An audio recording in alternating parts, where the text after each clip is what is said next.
Now, the other part of the experiment is measuring the voltage and a current through a simple resistive circuit. This is a drawing that was done by Multisim or through Multisim, and that's the software that you should purchase because you're going to need it for the next 4 years. And it allows me to see, not from hand calculations, but from the computer program, how a circuit behaves. This is a simple one, but can you imagine dealing with a circuit with hundreds of components? And Multisim can do that very easily. You will not be able to do it that way. So it is important that you purchase that software because it gives you the best evaluation of the circuit before you get to the realization where you commit yourself to the types of components and the purchase of them and so on. So in this case, you see that I needed to measure the voltage, right? That's a voltmeter, and the ammeter is inserted in series where the current flows, right? So it's the same current that flows in it.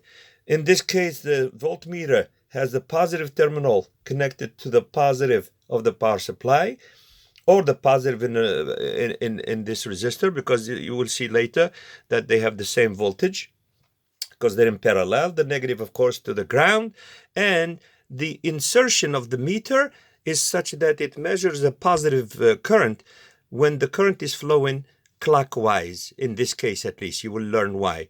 And so the current flows into the positive terminal of the meter and out of the negative terminal back into the circuit. Of course, in this case, I don't have 2 meters, so I measure the voltage first, then I measure the current once I break the circuit and I insert it in between. In this case, note that I'm using DC because all that you're dealing with this semester is going to be DC current, right? Continuous current. It's going to be current. Of course, in your case, it will mean constant. Of course, it doesn't always mean that way. It just means it flows in one direction. But in your case, it will mean a constant value, constant voltage, constant current. Theoretically, the battery that I'm using the voltage does not change, which means that 4.98 volt that I measured before would still be the same regardless of what I connect to it. But of course, in general, one has to be careful. If you see your car, when you plug or you turn on the AC, the headlight, and the voltage starts dropping because of the internal resistance in the battery. That will allow for some voltage drop, and therefore not the entire voltage will be available to the load, which in this case means the headlight, the AC, the radio, and so on and so forth.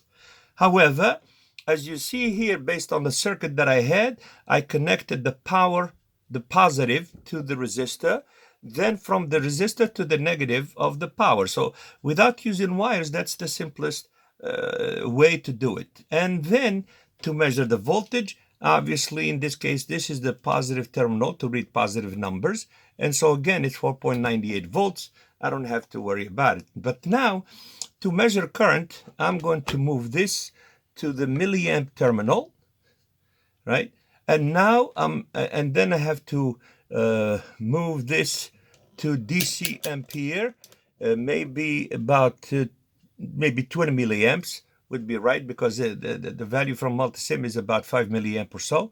So in this case, as I break the circuit, so I'm going to move this from the power. So again, I'm going to go from the positive of the power supply to the resistor. That's where I insert my meter, and then the rest remains the same. And as you see here, it's about 5.03 milliamps.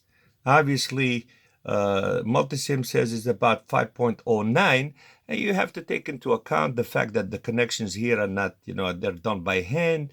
Measurements are within a certain range of error, right? Due to the instrumentation, due to the connections. I'm just touching things, right?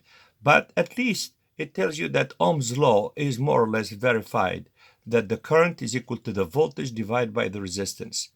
And for your calculations to verify that, make sure you use your measured values. That means not the 5 volt that you think, but 4.98, not the 1000 ohm nominal value, but the 979 ohms that I had used, right? And then you compare, and you will see that from multisim to this measurement to Ohm's law, as you do the calculation by hand, it'll be very close.